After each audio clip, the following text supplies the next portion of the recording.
Just let the chicks out and it all runs straight to the compost. How cool is that?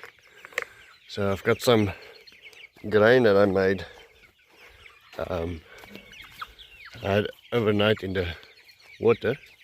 Quickly gonna give that to them. I had it overnight in the water, and first I thought I'll put it in a bucket. So I like the idea of teaching them to scratch in the compost. So threw the water in some of the old hollowed out watermelons. I really like watermelons, these guys. I put the rest of the corn on, which is the cheapest corn you can buy, straight corn, and no added anything. That's just to make them grow a little bit slower, and they should get the rest of their diet from the rest of the veld and from the food scraps and so on. I hope they get the rest of the minerals, and then from the insects and the things that they dig up, I hope they get the rest of the minerals from. Decided not to give them the chicken grower because I think there might be some bad stuff in there for them that makes them grow too fast. I'm not sure. I want to give them a more chickeny life. In case they seem to really enjoy this.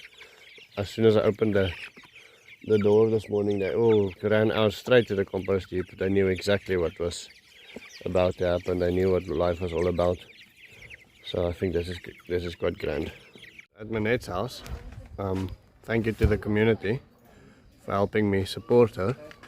We bought 6 poles for her, and this comes after a conversation about her moving the houses around, etc., to help prevent floods.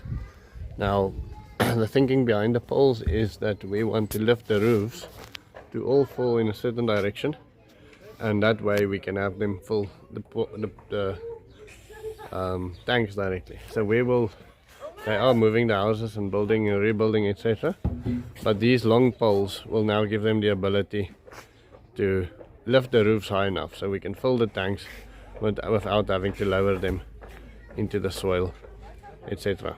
Kirsten D, that just bought me some coffees a minute ago. Thank you, Kirsten, I appreciate that. We will use money like that, and if anybody else is willing to help, to buy more zincs so we can higher the walls a little bit, and that way the house will be a bit cooler in the summer, a bit warmer in the winter, I hope.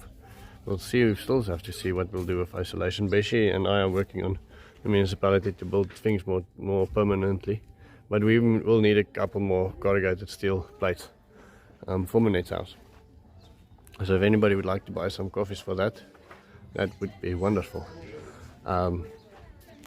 Minette runs a soup kitchen. She helps loads of underprivileged kids and kids without families, and the amount of effect we have as a community on her life, she is probably one of the people that I know that's the most grateful for what we've been doing. She is so incredibly grateful. She sends these messages explaining to us how thankful she is, and she's always so soft spoken, and it's incredible how she works with things. So when I come back to the African smile thing and this land, somebody said they're surprised that the municipality gave me permission to dig the African smiles. They haven't yet.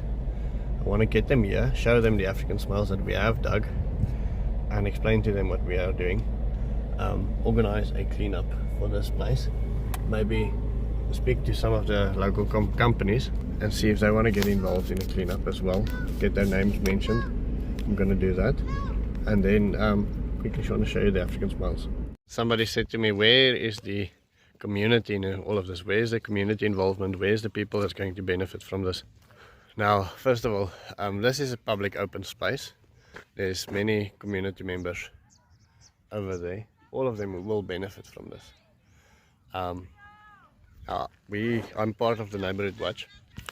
I would say we're about 100 people strong in the neighborhood watch, and we do miracle work. I don't want to blow my own horn, but we do really loads and loads to fight crime in the area. But we're 100 people in a community of 50,000. And so one day in a meeting, we had a discussion on how to get more people involved, and is it even worth patrolling the areas where nobody is involved in the neighborhood watch?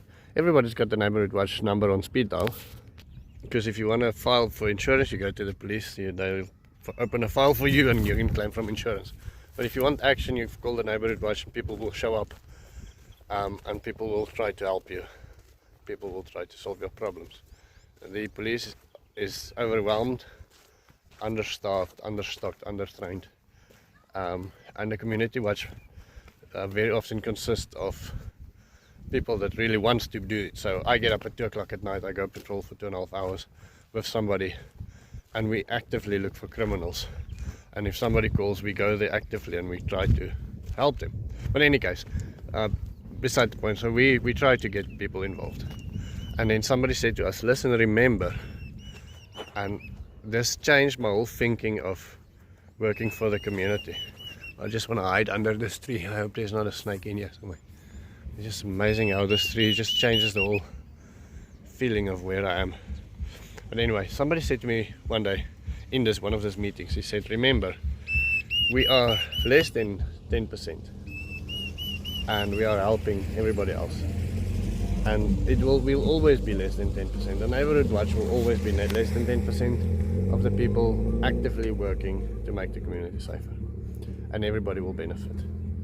And all of these people here don't even know they benefit. All of the people there in the rich neighborhoods, they've got the neighborhood watch number on their phone.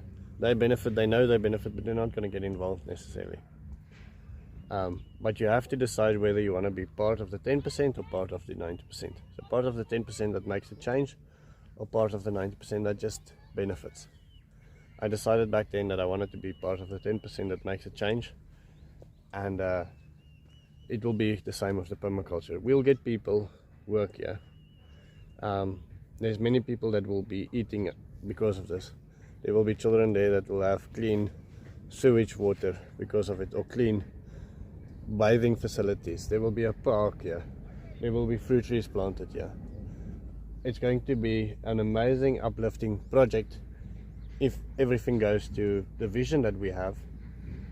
But I can guarantee you 99% of these people will benefit, and not 10% of them will care how they benefit. It is just the way life is. It is as simple as that. Many people will work, many people will benefit, some people, I hope, I can plant the seed in their minds. And if we can do that, we can plant the seeds in their minds, and so that they can become part of the next 10% of whichever other project they get involved in. I mean, Emmanuel, the seed has been planted in his head. He wants to love permaculture. He wants to do it. The seed is there. He's part of the 10% now. And if we can do the same with Minette and the kids that we have there, if we can get them to be part of the 10%, that helps 90% of the other people. And that's mission accomplished to me. In a perfect world, obviously, everybody would live a permaculture life, and everybody would just come out here and dig a swale before 7 o'clock in the morning as part of their exercise ritual, or start recycling, or house a couple of chickens. But realistically, it's not going to happen. Not in my lifetime, in any case. I really, really want it to happen. Don't get me wrong. I'll fight blood and tooth and nail for it to happen. But I realistically will get the seed planted in some of these people's minds, and they will have an effect on the 90% of the people around them. Somebody else said to me in the comment section, and please leave comments because I love them and I work for them. Work for comments if you don't know. So somebody else said that the area is so green that they're not sure that it's the right place to start with the African Swales. Now, we had a record rain year last year, and our rains were good this year as well. Everywhere is green. This is normally almost desert land here that you see next to us. Everything is green. It is wonderful. But if you add swales, and I do agree that is one of the wetter places of Uchivarongo, but if you add swales to any place, then it becomes greener sooner and it becomes brown later.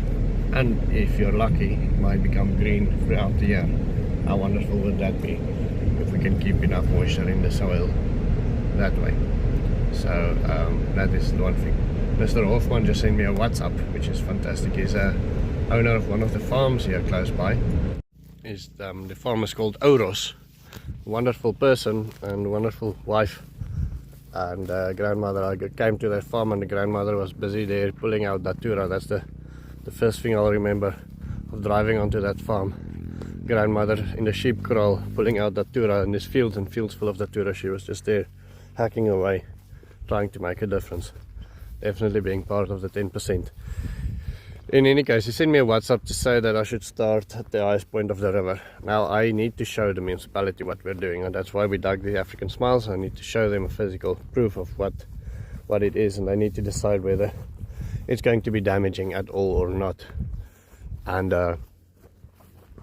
whether they will allow us to do it, or what will be the consequences if we do it without speaking to them. I hope that the recent flooding and I hope that our cleaning efforts, etc., will have a positive effect on the way they see us. And I hope that I can show them some of the other things that we've been doing, and that will have a positive effect on what they've been doing, because that's quite a big piece of land that we might be able to get access to, and that can change the view of thousands and thousands of people if they walk past the paradise every day, and if they benefit from that paradise every day. It might just be the turning point that we need. But yes, once we have permission, it definitely does make sense to start at the highest point possible and take it from there.